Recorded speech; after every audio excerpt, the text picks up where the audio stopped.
Good morning, my dear students. How are you? Fine. Good. Student, today we discuss a new topic. This topic's name is students Ohm's law. Student आज हम पढ़ेंगे ohms law क्या होता है, ohms के बारे में पढ़ेंगे, ओम्स लॉ के बारे में पढ़ेंगे। Sorry, already discuss about student current, voltage, potential difference, potential, electric potential, charge, बहुत चीजें हम लोगों ने पढ़ चुके हैं पिछले लेक्चर में। लेकिन आज हम लोग नए टॉपिक के बारे में पढ़ेंगे, एक नए लॉ के बारे में पढ़ेंगे जिसका नाम है स्टूडेंट ओम्स लॉ। ठीक, आप सोच रहे होंगे ओम्स लॉ ये क्या होता है, ओम्स क्या होता है। ओम्स कुछ नया चीज नहीं है। ओम्स एक साइंटिस्ट है, एक honourable, talented, most talented scientist है जिनका फुल नेम था जॉर्ज साइमन ओम। जिनका फुल नेम क्या था स्टूडेंट? जॉर्ज साइमन ओम। उन्होंने अपनी एक लॉ दी थी इलेक्ट्रिसिटी में, उन्हीं के नाम पर ये लॉ पढ़ा गया ओम्स लॉ। उन्होंने लॉ दिया था स्टूडेंट सर्किट के बारे में। कोई एक सर्किट हो, सर्किट उसे कहा जाता है जिसमें एक क्लोज्ड पाथ हो, जैसे वायर हो, volt wire, battery, bulb, fan, ammeter, सब एक दूसरे से सारा एक क्लोज्ड पाथ बन जाए, कनेक्ट हो जाए और बल्ब ऑन हो जाए, फैन ऑन हो जाए, तो एक सर्किट नाम दिया जाता है। उस पर एक लेक्चर दे लूंगा मैं। तो उन्होंने सर्किट के बारे में एनालिसिस करके ओम्स ने हमें बताया था। उन्होंने एक रिलेशनशिप बनाया था वोल्टेज के बारे में, जो हमने पढ़ा था पिछले टर्म्स में, करंट के बारे में उसके बारे में पढ़ लिया था, और एक नए टर्म्स के बारे में आज हम लोग जानेंगे जिसका नाम है रेजिस्टेंस। तो उन्होंने करंट, वोल्टेज और रेजिस्टेंस के बारे में एक रिलेशनशिप बनाया था। उन्हीं रिलेशनशिप को हम बोलेंगे स्टूडेंट ओम्स लॉ।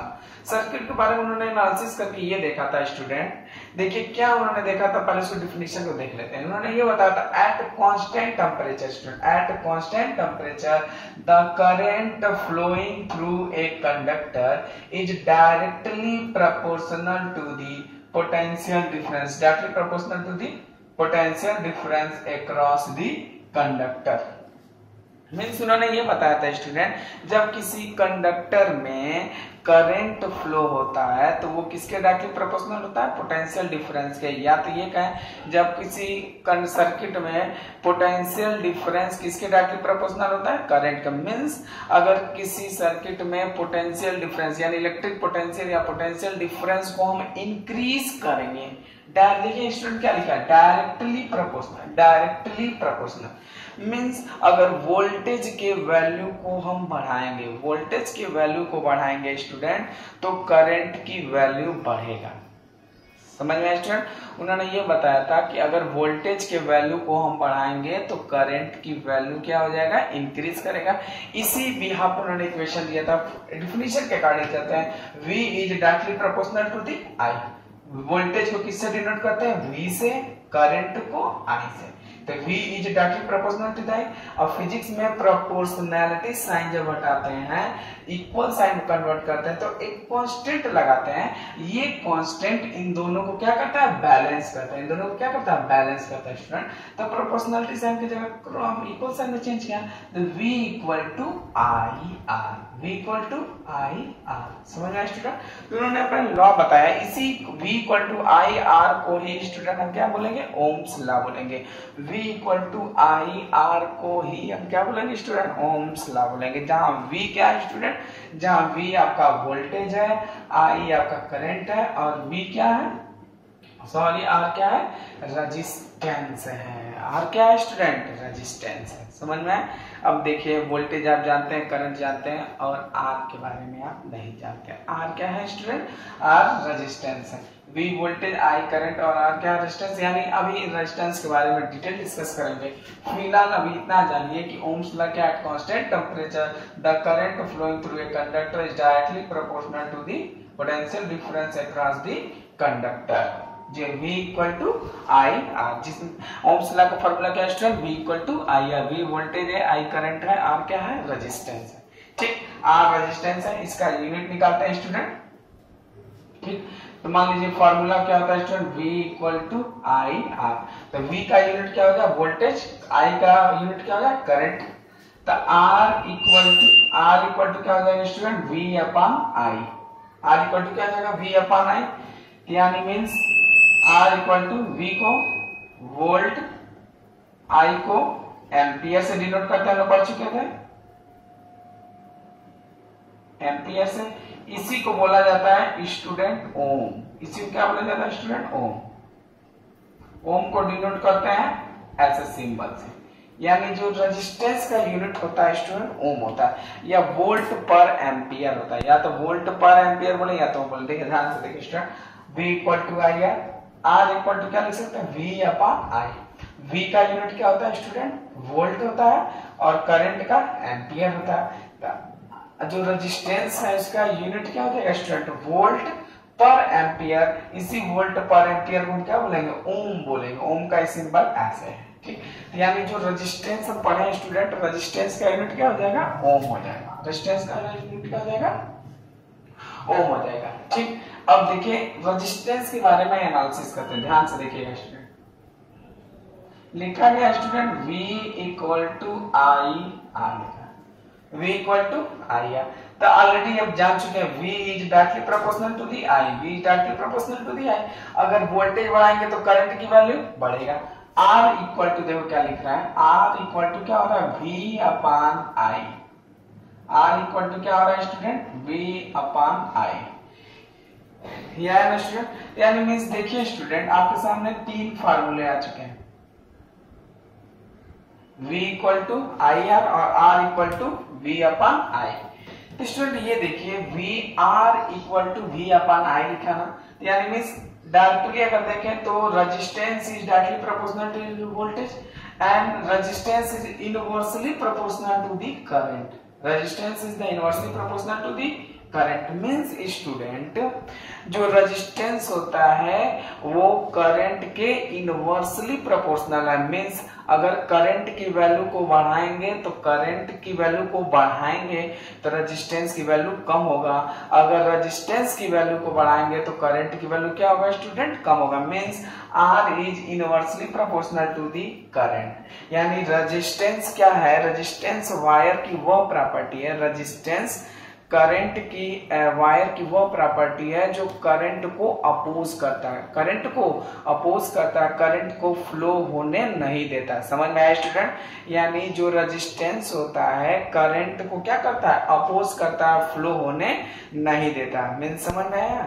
यानी करंट किसको बोलते हैं, जब किसी कंडक्टर में, जब किसी वायर में चार्ज फ्लो होता है, जब किसी वायर में आपको क्या बताते हैं जब इलेक्ट्रॉन्स फ्लो करते हैं, चार्ज फ्लो करते हैं तो क्या जनरेट होता है करंट जनरेट होता है। मींस रेजिस्टेंस एक ऐसी प्रॉपर्टी है करंट सर्किट की, चाहे वायर की चाहे मटेरियल की, वो इलेक्ट्रॉन को फ्लो होने नहीं देता, वो इलेक्ट्रॉन्स को फ्लो होने नहीं देते हैं, वो अपोज करता है। इसीलिए रेजिस्टेंस, अगर रेजिस्टेंस बहुत ज्यादा हाई है तो करंट फ्लो नहीं करेगा। जैसे देखिए प्लास्टिक का रेजिस्टेंस इतना है इसमें करंट ही नहीं फ्लो होता। समझ में आ रहा है। यानी अगर रेजिस्टेंस की वैल्यू बढ़ाएंगे तो करंट की वैल्यू कम होगा, अगर रेजिस्टेंस की वैल्यू बिल्कुल कम कर दें तो करंट की वैल्यू क्या हो जाएगा इंक्रीज कर जाएगा। समझ में आती। यानी यह रेजिस्टेंस एक क्या है, एक मटेरियल की क्या एक प्रॉपर्टी है जो करंट को अपोज करता है। समझ में आया स्टूडेंट। करंट क्या करता है अपोज करता है। जैसे मान लीजिए एक सर्किट लेते हैं तो उसमें इलेक्ट्रॉन क्या करते हैं बहुत तेजी से मूव करते हैं, रैंडमली बहुत तेजी से क्या करते हैं मूव करते हैं।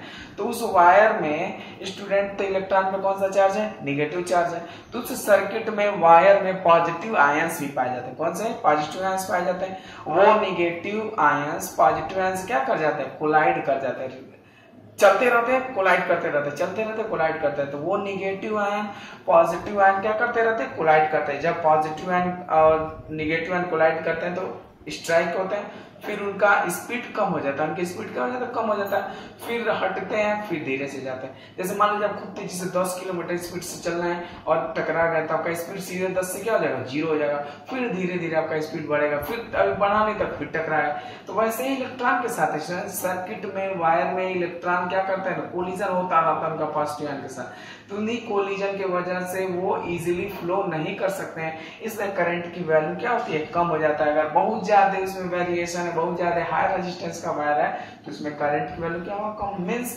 आपको ये बता दें रेजिस्टेंस एक वायर की प्रॉपर्टी है जो करंट को फ्लो होने नहीं देता है, करंट की वैल्यू को क्या करता है स्टूडेंट अपोज करता है, करंट की वैल्यू को क्या करता है अपोज करता है। मींस ये हुआ student at constant temperature the flowing through a conductor is directly proportional to the potential difference across the conductor। Means जब किसी सर्किट में वोल्टेज की वैल्यू को इंक्रीज करेंगे तो करंट की वैल्यू क्या होगा, इंक्रीज करेगा। इसी को ओम्स लॉ बोला जाता है, V equal to I R. R क्या है रेजिस्टेंस, V क्या है वोल्टेज, आई क्या है करंट। और जो रेजिस्टेंस है स्टूडेंट, जिन्होंने आप एक प्रॉपर्टी न्यूटन्स के बारे में बताया था, जो करंट को फ्लो होने नहीं देता, अपोज करता है। हर मटेरियल का अलग अलग रेजिस्टेंस है, ठीक। तो देखिए यूनिट क्या था, V इक्वल टू आई, या R इक्वल टू क्या रख सकते हैं student, V upon I, R equal two volt पर एम्पियर। इसका यूनिट क्या हो जाएगा, वोल्ट पर एम्पियर, और जिसको ओम्स बोला जाएगा। रेजिस्टेंस का यूनिट क्या बोलेंगे, वोल्ट पर एम्पियर, R ओम। ओम का सिंबल ऐसे बनाएंगे, समझ में आया। जैसे मान लीजिए अगर कहीं लिखा है सर्किट में R इक्वल टू 10 ओम, चाहे बस ऐसे लिखा हुआ है 10 ओम, तो आप समझ जाइएगा इस सिंबल से कि वो उसका क्या लिखा गया स्टूडेंट, रेजिस्टेंस। अब ये देखिए जो रेजिस्टेंस होता है स्टूडेंट, कुछ फैक्टर्स पे डिपेंड करता है। कुछ फैक्टर्स पे क्या करता है स्टूडेंट, ये डिपेंड करता है, समझ में आया। देखिए किस फैक्टर पे डिपेंड करता है उसको ध्यान से देखिए, इतना तो आप समझ गए होंगे। ये ओम्स लॉ है, ठीक। ये कुछ फैक्टर्स पे डिपेंड करता है, उसको ध्यान से देखिए स्टूडेंट।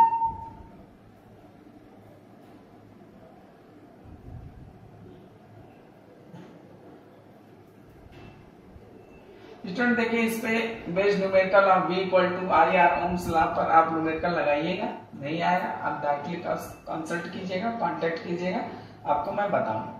नहीं तो जब चैप्टर कंप्लीट होता है तो एक लेक्चर सिर्फ न्यूमेरिकल का ही रहेगा, जो सारे बेस्ड न्यूमेरिकल उसको क्या कर देंगे, आपको एनालिसिस कर देंगे। समझ में आया स्टूडेंट। अब देखिए अब हम पढ़ेंगे कि किस फैक्टर पे क्या करता है, डिपेंड करता है, समझ में आया। देखिए वोल्टेज ओम्स लॉ में एक ग्राफ भी है, वोल्टेज और करंट के, वोल्टेज और करंट के बीच का ग्राफ है जो एक स्ट्रेट लाइन पास करता है। वोल्टेज और करंट के बीच एक ग्राफ प्लॉट किया जाता है जो कहां से, ओरिजिन से पास करता है और एक स्ट्रेट लाइन बनाता है स्टूडेंट। समझ में आया स्टूडेंट। देखिए अब हम नेक्स्ट टॉपिक पढ़ेंगे स्टूडेंट। ये जो रेजिस्टेंस है स्टूडेंट, वो कुछ फैक्टर्स पे क्या करता है, डिपेंड करता है, समझ में आया। देखिए टॉपिक है on what factor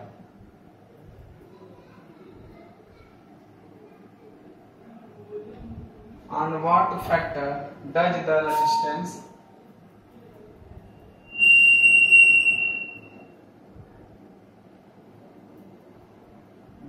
resistance of a conductor depend.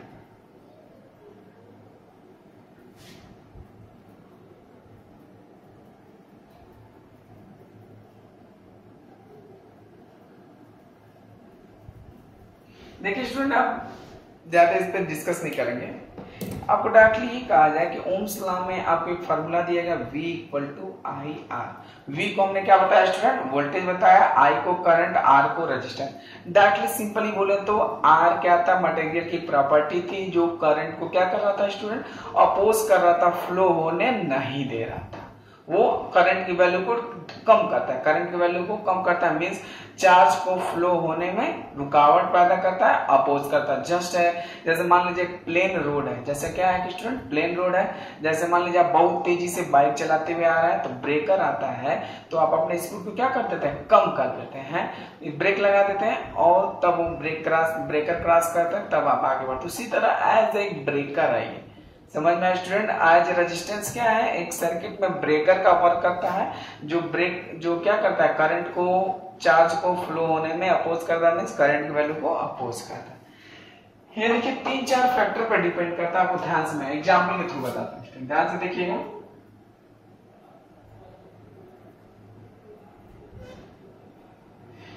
एक वायर है स्टूडेंट, कंडक्टर ना छोटा, और एक और वायर है स्टूडेंट, 2 वायर स्टूडेंट, एक का लेंथ ये है और एक का लेंथ ये है। मान लेते हैं इसमें 2 ब्रेकर हैं, इसमें 1 2 3 4 ब्रेकर है, ठीक। तो देखिए स्टूडेंट अगर इसमें चलेंगे तो 2 जगह रुकेंगे, अगर छोटा लेंथ तो 2 जगह रुकेंगे और बड़ा लेंथ तो 4 जगह रुकेंगे। बाइक से आएंगे, चलते चलते जाएंगे, इससे टकराएंगे, फिर स्पीड कम होगा, फिर चलते चलते जाएंगे, फिर टकराएंगे, फिर चलते चलते आप चलते चले जाएंगे, फिर इसमें चलते जाएंगे टकराएंगे, फिर चलते जाएंगे टकराएंगे, फिर चलते जाएंगे टकराएंगे, फिर चलते जाएंगे फिर टकराएंगे। तो यानी देखिए जब पाथ जितना ही लंबा होता है, अगर रास्ता जितना ही लंबा होता है उतना ही आपके सामने रुकावटें आएंगी। समझ में, उतना ही ज्यादा आपको रिकॉर्ड आएगी। कम दूरी चलेंगे तो कम रिकॉर्ड आएगा, ज्यादा दूरी चलेंगे तो ज्यादा रिकॉर्ड आएगा। मीन्स अगर ये एज ये समझिए रेजिस्टेंस है, एज क्या है, ये रेजिस्टेंस है। अगर लेंथ बढ़ाते हैं, अगर वायर का लेंथ बढ़ाते हैं तो रेजिस्टेंस की वैल्यू क्या हो जा रहा है, इंक्रीज कर जा रहा है। रेजिस्टेंस की वैल्यू क्या हो जा रहा है, क्या कर जा रहा है स्टूडेंट, इंक्रीज कर रहा है। मीन्स अगर देखिए resistance R is directly proportional to the L, पहला पॉइंट। अगर रेजिस्टेंस का वायर इंक्रीज कर दे तो रेजिस्टेंस की वैल्यू क्या होता है, इंक्रीज। या अगर वायर का लेंथ इंक्रीज कर दे तो रेजिस्टेंस की वैल्यू इंक्रीज हो जाता है। ठीक, ये समझ में आया स्टूडेंट। अगर देखिए अगर ये मान लेते हैं स्टूडेंट एक कंडक्टर है, अगर इसमें मान लीजिए ब्रेकर है ऐसे ना, तो अगर इसमें चार्ज फ्लो होगा स्टूडेंट तो वो क्या करेगा, टकराएगा। क्या करेगा, टकराएगा, यहाँ जाएगा टकराएगा, फिर टकराएगा। अगर इसको एरिया को थोड़ा बढ़ा दे, एरिया को क्या करते हैं स्टूडेंट, बढ़ा दे। अगर एरिया को बढ़ा दे स्टूडेंट तो चार्ज को फ्लो होने के लिए ज्यादा जगह मिल जाएगा। चार्ज को फ्लो होने के लिए स्टूडेंट क्या मिल जाएगा, ज्यादा जगह मिल जाएगा। तो इलेक्ट्रॉन इजी वे से क्या कर जा रहे हैं, फ्लो कर जा रहे हैं। इलेक्ट्रॉन इजी वे से क्या कर जा रहे हैं, फ्लो कर जा रहे हैं। मींस अगर वायर का थिकनेस बढ़ा दे, वायर का एरिया बढ़ा दे तो उसमें चार्ज क्या कर जाएंगे स्टूडेंट, इजी वे से क्या कर जाएंगे, फ्लो कर जाएंगे। तो वहां पे करंट क्या होगा, इजी फ्लो होगा। Means R is inversely proportional to the 1 upon area. R is inversely proportional to the area. ठीक, तो उन्होंने इन दो को क्या किया, इंक्रीज किया। यानी ये इन दोनों बहुत चांसेस कर रहे हैं। अगर लेंथ L है, ठीक, तो दो जगह रुकावट। अगर लेंथ को 2 टाइम्स कर दें, लेंथ को 2 टाइम्स कर दें तो रेजिस्टेंस क्या हो जाएगा, 2 टाइम्स हो जाएगा। रेजिस्टेंस क्या हो जाएगा, 2 टाइम।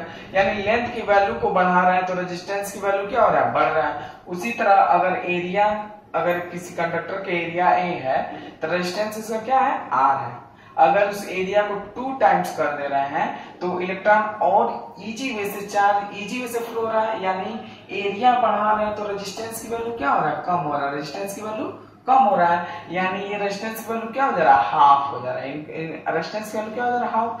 यानी कुल मिला जुला के जब किसी सर्किट में, जब किसी वायर का लेंथ इंक्रीज करेंगे तो रेजिस्टेंस की वैल्यू इंक्रीज करेगा। अगर रेजिस्टेंस का थिकनेस इंक्रीज करेंगे, एरिया बढ़ाएंगे तो रेजिस्टेंस की वैल्यू कम हो जाएगा। समझ में आया स्टूडेंट। तो इसी तरह दो व्यू हमारे पास आए, दो conclusion. R is directly proportional to the length और R is inversely proportional to the 1 upon area. तो इन दोनों को क्या किया गया, इक्वेशन 1 एंड 2, इक्वेशन 1 एंड 2 को कंक्लूज किया गया स्टूडेंट। तो R इज क्या से लिखा गया student, R is inversely proportional to the L by A, ऐसे लिख सकते हैं। R is inversely proportional to the L by A। अब प्रोपोर्शनलिटी से आप क्या करेंगे स्टूडेंट, हटाएंगे तो वो लगेगा इक्वल साइन। तो R इक्वल टू क्या हो जाएगा स्टूडेंट, एक कांस्टेंट लगाएंगे जिसको बोलेंगे रो, रोयल बाई A। क्या बोलेंगे student, royal by A।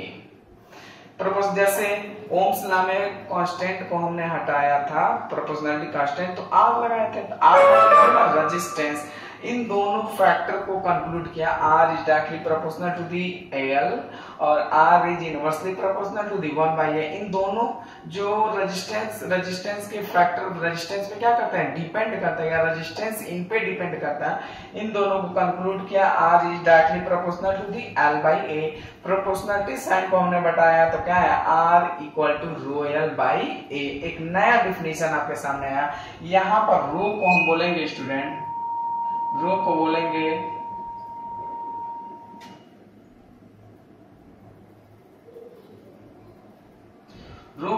Student resistivity. क्या बोलेंगे स्टूडेंट, रजिस्टिविटी। थोड़ा बड़ा लिख देते हैं। रो को हम बोलेंगे स्टूडेंट रजिस्टिविटी। रो को क्या बोलेंगे स्टूडेंट,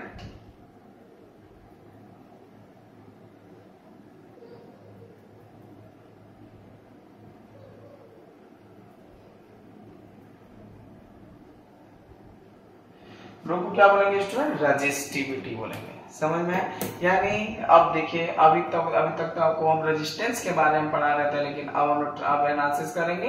अब सर रजिस्टिविटी क्या है।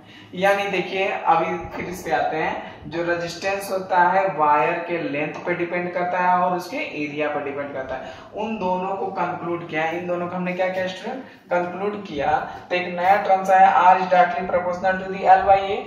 इस प्रोपोर्शनलिटी साइन को हमने हटाया तो क्या है, R equal to L by A है। क्या है स्टूडेंट आया, एल बाई ए। जब प्रोपोर्शनलिटी साइन हटाया तो एक कांस्टेंट लगाया, R equal to rho L by A, जिसमें रो क्या है स्टूडेंट, रजिस्टिविटी।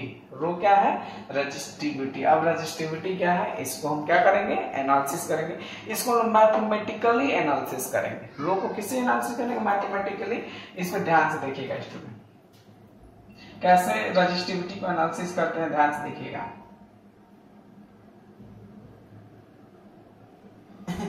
देखिए रजिस्टिविटी और रेजिस्टेंस में अंतर होता है, बहुत बड़ा डिफरेंस है, लेकिन दोनों का मीनिंग एक है स्टूडेंट। रेजिस्टेंस और रेजिस्टिविटी का दोनों का मीनिंग एक है, समझ में आया स्टूडेंट। रेजिस्टेंस और रेजिस्टिविटी का दोनों का मीनिंग क्या है स्टूडेंट, एक है।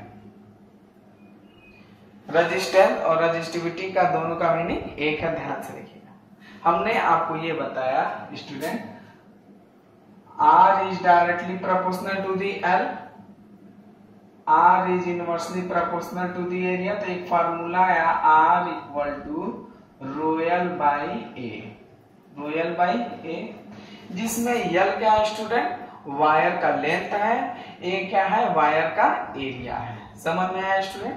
अब देखिए रजिस्टिविटी होता क्या है, ठीक, मैथमेटिकली आपको मैं बता रहा हूं, ध्यान से सुनिएगा।